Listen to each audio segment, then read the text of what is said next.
Hello, good morning student. आप सभी लोगों का इस श्री कृष्ण बिहारी इंटर कॉलेज के यूट्यूब चैनल पर हार्दिक स्वागत है।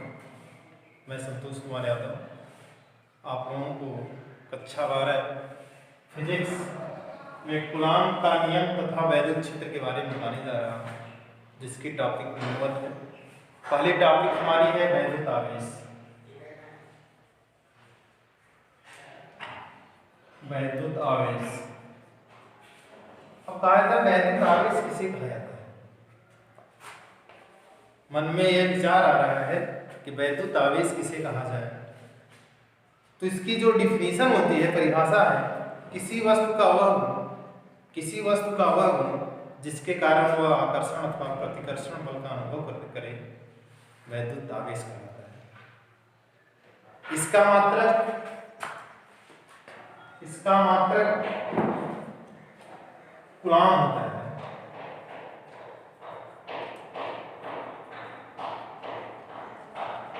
अर्थात आवेश का मात्रक कूलॉम होता है।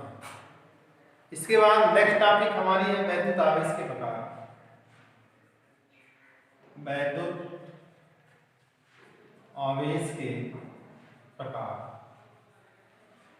यह कितने प्रकार का होता है? यह दो प्रकार का। नंबर 1 धनात्मक आवेश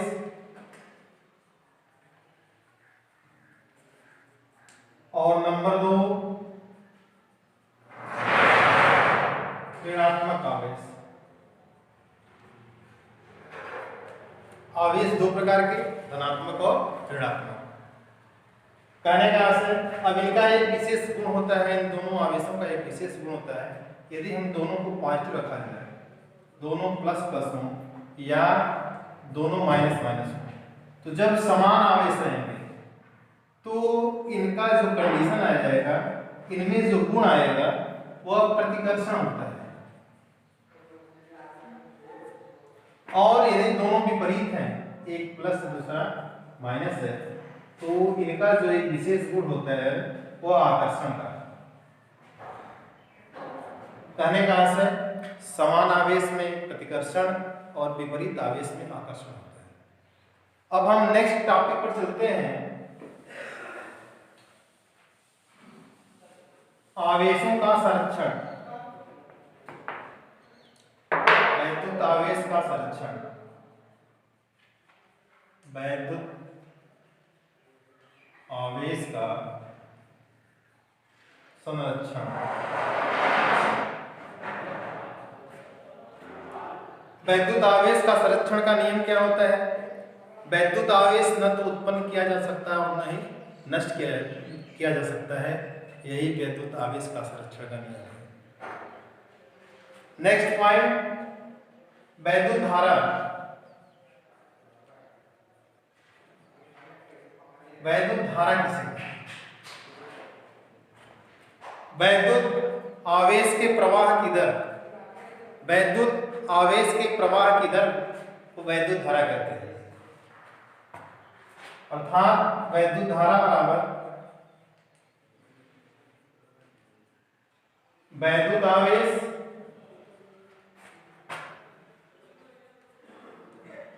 बटा समय।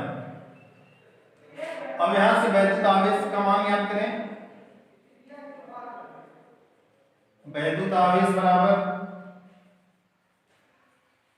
वैद्युत धारा गुणे समय। वैद्युत धारा का मात्रक क्या होता है? एम्पियर। समय का मात्रक क्या होता है? सेकेंड। एम्पियर सेकेंड को ही हम कूलॉम कहते हैं।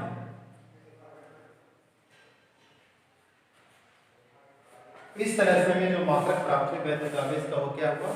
कूलॉम। नेक्स्ट पॉइंट हमारी है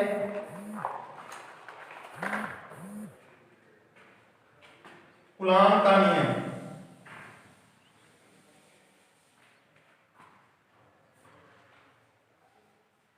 कूलॉम का नियम बहुत ही महत्वपूर्ण टॉपिक हमारा है। यह कूलॉम का नियम किसे कहते हैं? कहा गया दो स्थिर बिंदु आवेशों के बीच लगने वाला आकर्षण अथवा प्रतिकर्षण बल उन दोनों आवेशों के मात्राओं के गुणनफल के अनुक्रमानुपाती तथा उनके बीच की दूरी के वर्ग के व्युत्क्रमानुपाती होता है। अर्थात यदि हम दो आवेश ले लें यहां पर,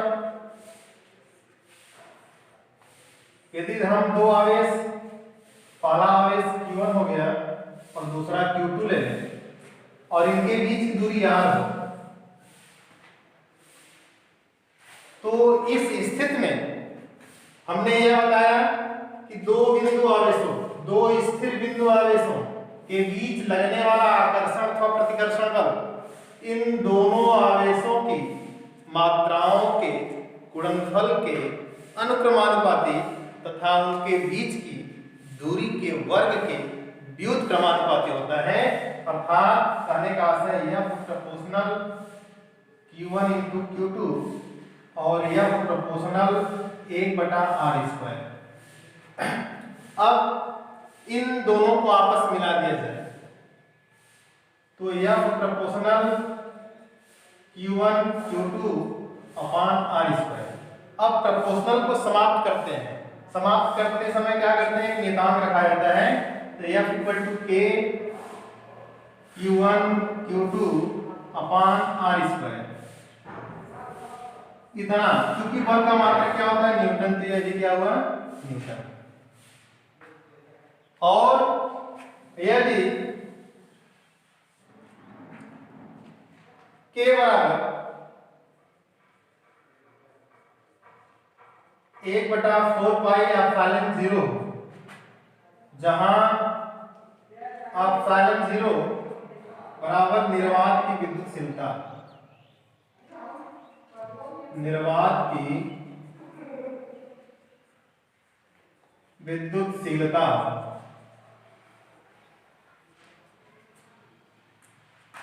तब यह बराबर, जहां के है वहां पर हम क्या रखेंगे, 1/4πε0। उस स्थिति में यह बराबर 1/4πε0 गुणे Q1 Q2 अपॉन r²। एक ये आ गया हमारा इतना न्यूटन। इसके बाद हम जानते हैं कि 1/4πε0 इसका मान होता है 9 × 10⁻⁹। 1/4πε0 का मान कितना होता है, 9 × 10⁻⁹। तब इस स्थिति में यह बराबर कितना हो जाएगा, यह बराबर जहां पर 1/4πε0 है वहां पर क्या रखेंगे, 9 × 10⁻⁹। यहां पर आ जाएगा क्या, Q1 Q2 अपॉन r²। इतना न्यूटन। अब हम नेक्स्ट टॉपिक देखेंगे। अगली जो टॉपिक हमारी रहेगी, अब ε0 का मान, 0 का आंकिक मान ज्ञात करना। इसके लिए क्या करते हैं, हम जानते हैं क्या कि 1/4πε0 = 9 × 10⁻⁹ इतना होता है। तब यहां से अब ε0 बराबर क्या हो जाएगा, ये आ जाएगा जिसमें 1/4π × 9 × 10⁻⁹। अब ε0 बराबर क्या आ जाएगा, 1/4π, पाई का मान कितना होता है, 3.14 × 9 × 10⁻⁹। जब इसे हल करेंगे, जब इसे आप हल करेंगे तो यह आ जाएगा 8.85 × 10⁻12 कूलम स्क्वायर प्रति न्यूटन मीटर स्क्वायर। यह हमारा ε0 का मान, आंकिक मान। सर्वप्रथम क्या किए इसमें, अब ε0 का आंकिक मान ज्ञात करने के लिए हम जानते हैं क्या 1/4 पाई एप्सिलॉन 0 इक्वल टू क्या होता है 9 गुणे 10 घाते 9। इस स्थिति में एप्सिलॉन 0 ज्ञात किए, क्या हो गया यहाँ पर 1/4 पाई गुणे 9 गुणे 10 घाते 9 और एप्सिलॉन 0 बराबर क्या आ जाएगा 8.85 गुणे 10 घाते -12 कूलम्ब स्क्वायर प्रति न्यूटन मीटर स्क्वायर। अब नेक्स्ट पॉइंट हमारा है एप्सिलॉन 0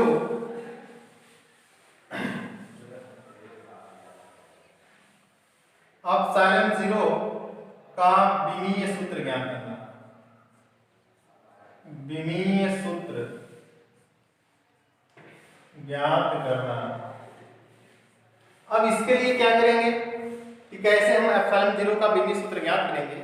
उसके लिए क्या करेंगे, हम जानते हैं क्या F equal to 1/4 pi epsilon 0 गुणे Q1 Q2 upon R square, इतना न्यूटन होता है। अब यहां से एप्सिलॉन 0 बराबर क्या हो जाएगा, यह आ जाएगा इसी बटा हो जाएगा, तो आ जाएगा 1/4 पाई गुणे Q1 Q2 अपान F इंटू R स्क्वायर। अब क्योंकि 1/4 पाई कांस्टेंट है, इसकी कोई बीमा नहीं होती, तो उस कंडीशन में यह आवेश है, आवेश का मात्रक कूलम्ब होता है, तो इसका भी कूलम्ब हो जाएगा, इसका भी कूलम्ब, क्या हो जाएगा कूलम्ब गुणे कूलम्ब, कूलम्ब गुणे कूलम्ब अपान बल का मात्रक क्या होता है न्यूटन होता है, गुणे ये दूरी है, दूरी का मात्रक क्या होता है मीटर, तो मीटर का स्क्वायर हो जाएगा। अब इसको लिख सकते हैं दोनों कूलम्ब गुणे कूलम्ब को लिखेंगे क्या कूलम्ब का स्क्वायर, कूलम्ब का स्क्वायर बटा न्यूटन मीटर स्क्वायर। अब यहां से देखते हैं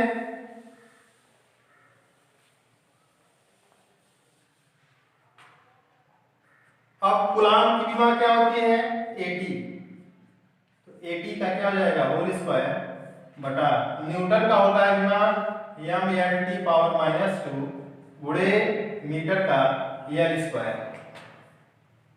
अब क्या हो जाएगा यहाँ पर a स्क्वायर t स्क्वायर, क्योंकि इसका वर्ग है यहाँ पर हो जाएगा a square t square upon यह हो जाएगा m, यहाँ पर इसका गुणा कर देंगे l³ t पावर -2, यह सब ऊपर जाएगा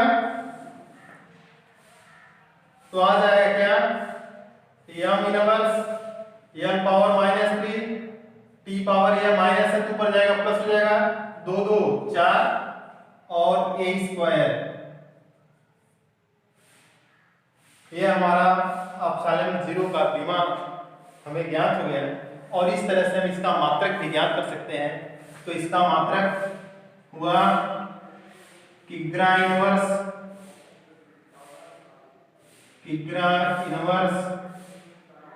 l दूरी है तो मीटर पावर -3, t समय है तो सेकेंड पावर 4, यह हो गया एम्पियर स्क्वायर, यह इसका मात्रक हुआ। आज के वीडियो में इतना ही, शेष अगले दिन नेक्स्ट वीडियो के साथ, तब तक के लिए धन्यवाद।